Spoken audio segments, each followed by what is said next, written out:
एक ऐसी लेस्बियन पत्नी जिसने अपने पति के छोटे छोटे बारीक टुकड़े करके 150 किलोमीटर तक फैला दिए ताकि पुलिस को बिल्कुल भी पता ना चल सके।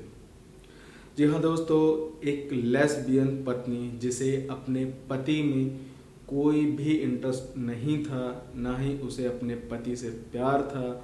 उसे प्यार था तो सिर्फ एक उसी के गांव की लड़की से, और अपने उस प्यार को पाने के लिए उस लड़की ने अपने पति को मौत के घाट उतार दिया।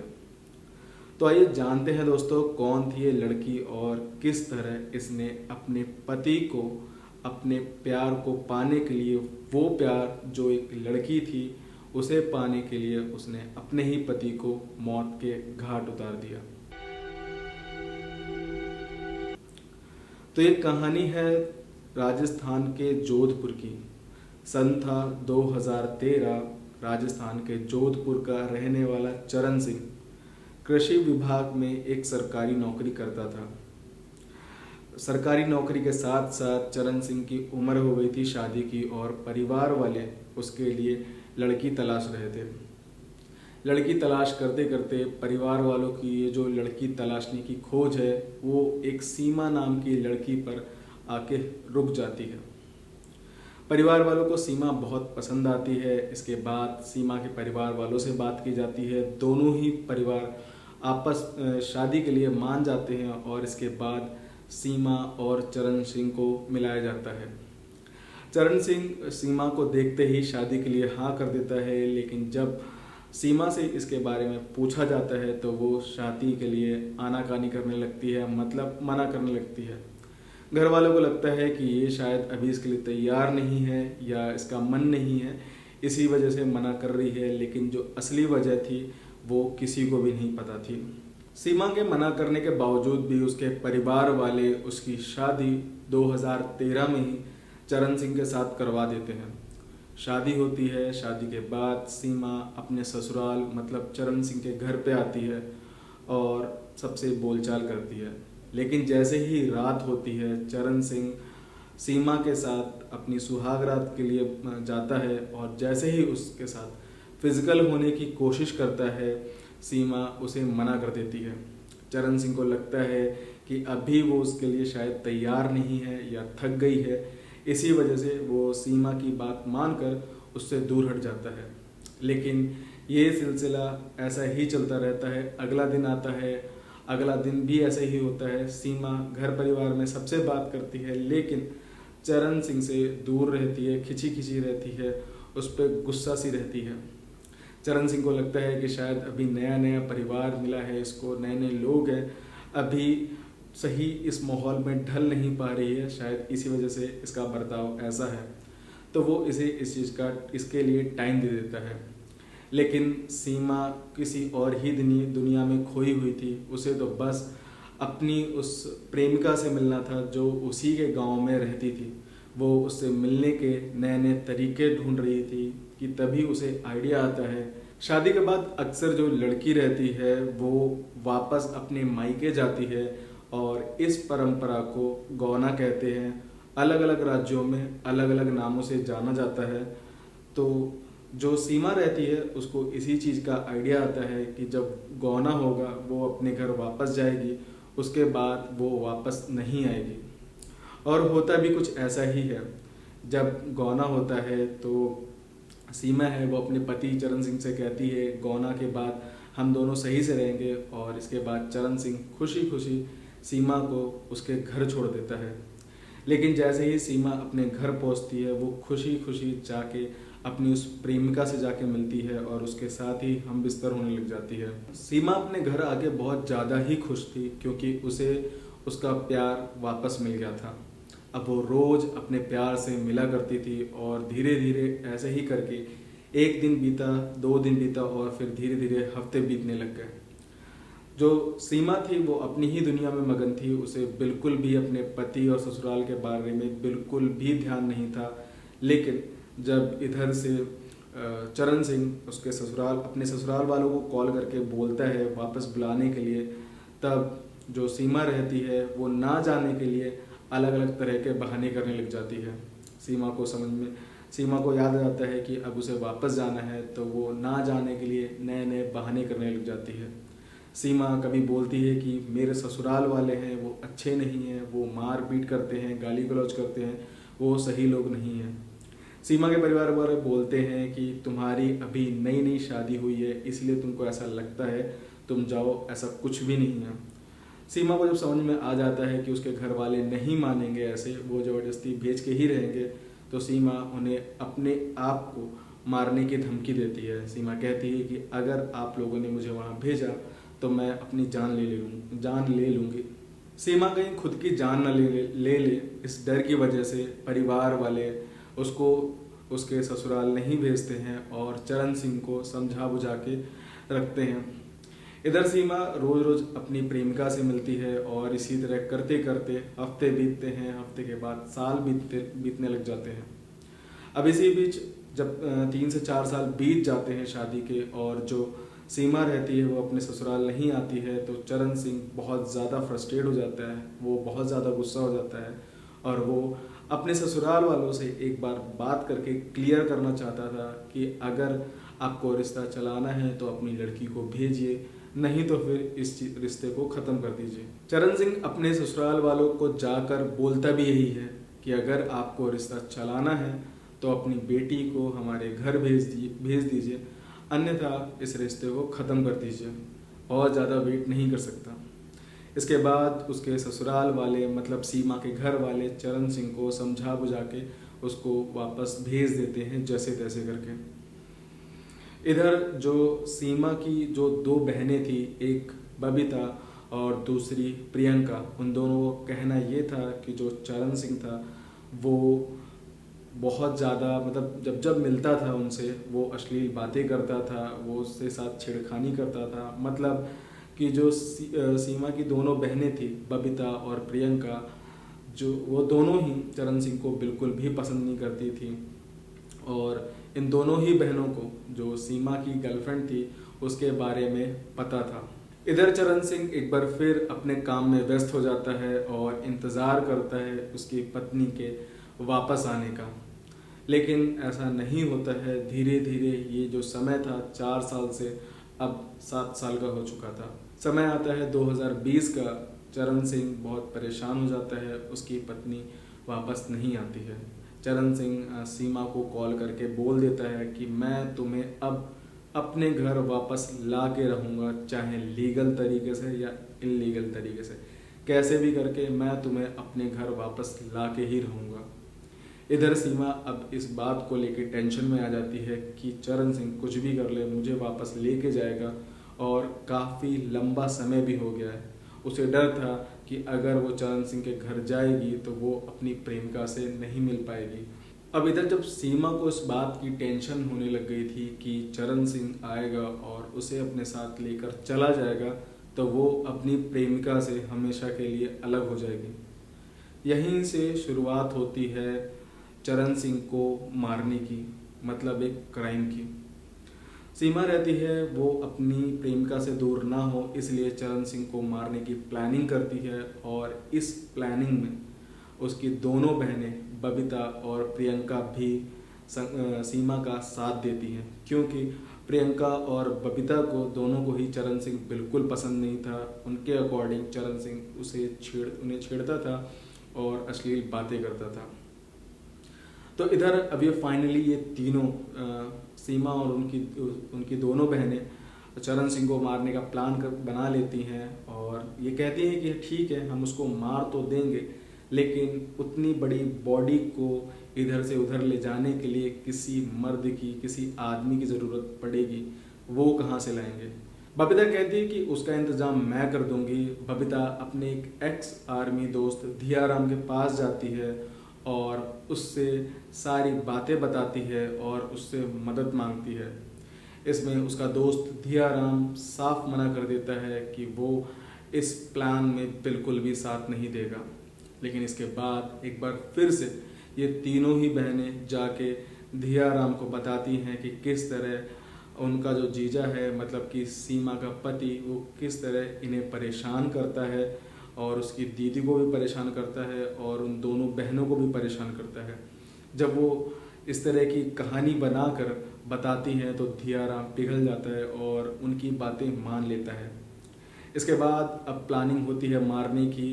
तो जो सीमा रहती है वो अपने पति चरण सिंह को कॉल करती है और कहती है कि ठीक है, तुम चाहते हो मैं तुम्हारे साथ चलूं तो तुम आ जाओ और मुझे लेकर चलो। ये दिन था 10 अगस्त 2020 का, जब 7 सालों के बाद चरण सिंह सीमा को लेने, मतलब अपनी पत्नी को लेने उसके घर जा रहा था। जब वो वहाँ पहुँचता है तो सीमा कहती है कि तुम मेरे घर नहीं, मेरी बहन बबीता के घर आओ, क्योंकि वहाँ पर हमने एक पार्टी का इंतज़ाम किया हुआ है, वहाँ हम रहेंगे, थोड़ा एंजॉय करेंगे, उसके बाद मैं तुम्हारे साथ घर चलूँगी। चरण सिंह भी सीमा की बात मान लेता है और उसके साथ बबीता के घर चला जाता है, जहाँ पर सच में पार्टी का माहौल बना हुआ था। इसके बाद वहाँ पर चरण सिंह को ड्रिंक सर्व की जाती है, ड्रिंक दी जाती है, जिसमें सीमा बेहोशी की जो नींद की गोलियां रहती, दवाई रहती है, वो मिला देती है। ड्रिंक को पीने के बाद दवाई अपना असर शुरू कर देती है। जो चरण सिंह रहता है वो गहरी नींद में चला जाता है। इसके बावजूद जब वो गहरी नींद में रहता है, इसके बाद भी जो सीमा रहती है उसको बेहोशी के इंजेक्शन लगा देती है, ताकि अगर दवाई का असर ख़त्म हो जाए तो भी वो होश में ना आए। तो उसके लिए वो डबल डोज मतलब कि इंजेक्शन भी लगा देती है। अब इसके बाद जब चरण सिंह को बिल्कुल भी होश नहीं रहता है, तब तीनों बहनें मिलकर उसका गला दबाती हैं। सीमा उसके शरीर पर, उसकी छाती पर बैठ कर उसका गला दबाती है। तीनों बहनें मिलकर चरण सिंह को जान से मार देती हैं। इसके बाद उसकी बॉडी को खींचकर बाथरूम में लेके जाते हैं, जहाँ पर कटर मशीन रखी होती है उसके बॉडी पार्ट्स को काटने के लिए। उसके बॉडी पार्ट्स को काटे जाते हैं। जो सीमा रहती है वो उसकी गर्दन को, उसके सर को मिक्सर में पीसने की कोशिश करती है, लेकिन ऐसा हो नहीं पाता है। सीमा जब उस सर को मिक्सर में नहीं पीस पाती है तो उसके बाद वो चरण सिंह के सर को एक पॉली बैग में डाल देती है। आप लोगों ने अक्सर दुकान पे जब शॉपिंग की होगी तो दुकानदार अक्सर ऐसे बैग देते हैं जिनके ऊपर दुकान का नाम और एड्रेस प्रिंटेड होता है। ठीक उसी तरीके का ये बैग था जिसमें जो सीमा रहती है वो चरण सिंह का सर डाल देती है और साथ ही साथ उसके हाथ पैर को भी डाल देती है, क्योंकि वो भी मिक्सर में नहीं पिस रहे थे।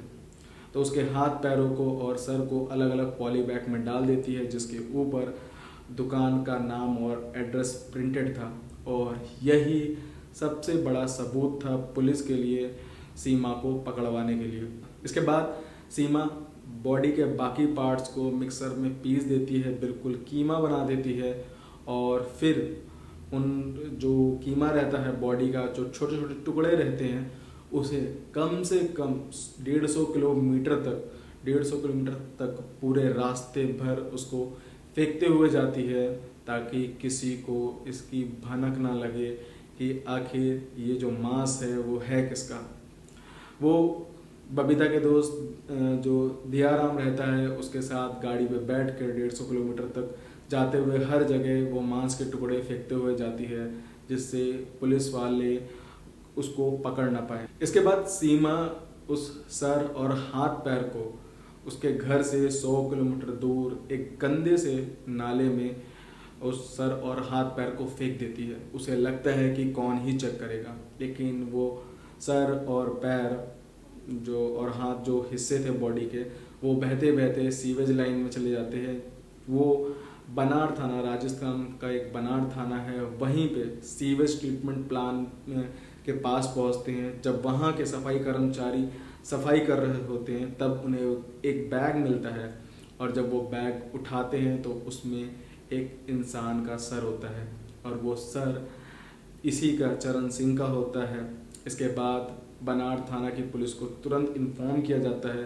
पुलिस भागते हुए आती है और उस सर और उस बॉडी पार्ट को लेकर जाती है। जहां सीमा ने एक तरफ चरण सिंह का मर्डर करके उसके बॉडी के टुकड़ों को 150 किलोमीटर तक जाकर दूर दूर फैला दिया था, तो वहीं दूसरी तरफ सीमा खुद ही जाकर पुलिस वालों के सामने ऐसा नाटक कर रही थी अपने पति के गायब होने का, जैसे उसे अपने पति की बहुत ज़्यादा चिंता है।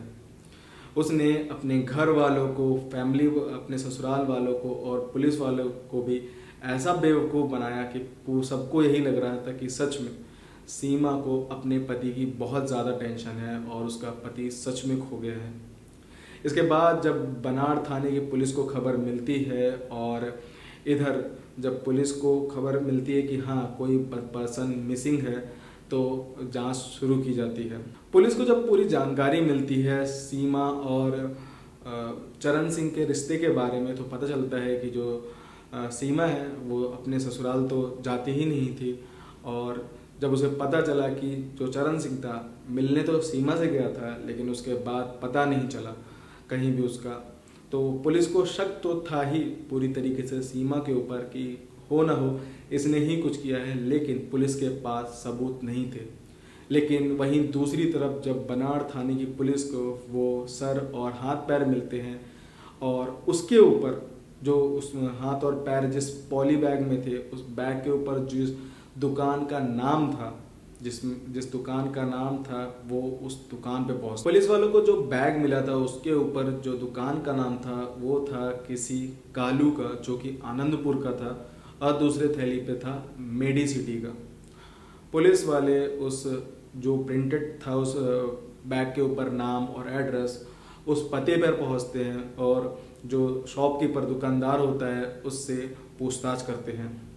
पुलिस वाले डायरेक्टली बिना समय गवाए उनसे सीमा के परिवार वालों के बारे में पूछते हैं, तो दुकानदार भी हाँ भर देता है कि हाँ ये जो सीमा है और उनके परिवार वाले हैं ये अक्सर हमारी दुकान से सामान ले जाते थे, और अभी हाल में ही उन्होंने कुछ सामान सीमा के परिवार वालों को बेचा था जिसमें इस बैग का यूज़ किया गया था और ये बैग उनके घर पे गया था। पुलिस को एक स्ट्रांग प्रूफ मिल गया था सीमा को पकड़ने के लिए, लेकिन इसके बावजूद भी पुलिस थोड़ी और तफ्तीश करती है, थोड़ी और छानबीन करती है। वो सीमा और उनकी दोनों बहनों को पूछती है, और उस दिन के जब चरण सीमा से मिलने आया था उस दिन के सारे सीसीटीवी फुटेज वगैरह चेक करती है और पूछताछ करती है सीमा और उसकी बहनों से। तो जो सीमा और उसकी बहनें जो पुलिस वालों को बताते हैं कि वो उस समय उस दिन कहाँ थे और उन्होंने क्या क्या किया, उनके बताए हुए और पुलिस ने जो उनकी लोकेशन वगैरह निकाली थी और जो सीसीटीवी फुटेज वगैरह चेक की थी, वो दोनों ही आपस में मेल बिल्कुल भी नहीं खा रहे थे। वो दोनों ही एक दूसरे का अपोजिट थे, जिसके बाद पुलिस को पूरा का पूरा शक हो गया था कि हाँ हो ना हो इन लोगों ने ही चरण सिंह का मर्डर किया है। अब पुलिस वाले सीमा से सीधा सीधा बोलते हैं कि वो सीधा सीधा बता देते हैं और उससे अपना गुनाह कबूल करवाने के लिए बोलते हैं, लेकिन सीमा अपना गुनाह बिल्कुल भी कबूल नहीं करती है और काफ़ी दिनों तक ऐसे ही पुलिस को परेशान करती रहती है। लेकिन फिर पुलिस अपने तरीके से पूछती है, महिला कांस्टेबल को ला जाता है और अपने तरीके से पूछताछ करती है, जिसके बाद सीमा है वो हाँ भर देती है कि हाँ मैंने ही अपने पति को मारा है। जब ये सुनते हैं पुलिस वाले, आसपास के लोग और पुलिस वाले वो हिल जाते हैं, क्योंकि उन्हें भरोसा ही नहीं हो रहा था कि एक पत्नी अपने पति का ये हाल कर सकती है, उसके छोटे छोटे टुकड़े करके 150 किलोमीटर दूर तक फैला सकती है, मतलब बिल्कुल चॉप करके, ताकि किसी को पकड़ ना सके, कोई उसे पकड़ ना सके। सीमा बताती है कि उसके इस कांड में उसकी दोनों बहनों ने भी साथ दिया है। पुलिस वाले पूछते हैं कि आखिर तुमने क्यों अपने पति को मारा, तो सीमा बताती है कि मैंने अपने पति को इसलिए मारा क्योंकि मैं अपनी दोस्त के साथ नहीं रह पा रही थी, मुझे अपने दोस्त से प्यार था। पुलिस वाले कहते हैं कि हाँ दोस्त से तो सभी को प्यार होता है, लेकिन इसमें अपने पति को मारने की क्या ज़रूरत थी। सीमा कहती है मुझे अपने दोस्त से वो वाला प्यार नहीं था, मुझे जो मेरी फीमेल दोस्त है उससे बेइंतहा इश्क था, मुझे प्यार था और मैं उसके साथ कई बार हम बिस्तर हो चुकी हूँ और मुझे उसके साथ ही सुकून आता था, मुझे अपने पति के साथ कोई सुकून नहीं आता था। मैं उसके साथ बिल्कुल भी नहीं रहना चाहती थी। और मेरा पति बार बार मुझे फोर्स करता था ससुराल आने के लिए, और जिसकी वजह से मैं अपने प्यार से दूर हो जाती, और इसीलिए मैंने अपने पति को मारने का प्लान बनाया। गुनाह कबूल करने के बाद पुलिस वाले सीमा की दोनों बहनें बबीता और प्रियंका और बबीता का एक्स आर्मी का दोस्त धियाराम, चारों को ही अपनी गिरफ्त में कर लेती है। और ये चारों अभी भी आज की डेट में भी पुलिस की गिरफ्त में है। अभी भी इनके ऊपर कार्रवाई चल रही है, सज़ा अभी नहीं सुनाई गई है। इसको लेकर आगे जो भी अपडेट होता है आपको ज़रूर दिया जाएगा। तब तक के लिए वीडियो कैसी लगी कमेंट सेक्शन में ज़रूर बताइएगा, और अगले हफ्ते फिर मिलते हैं एक और ऐसी ही सच्ची घटना के साथ।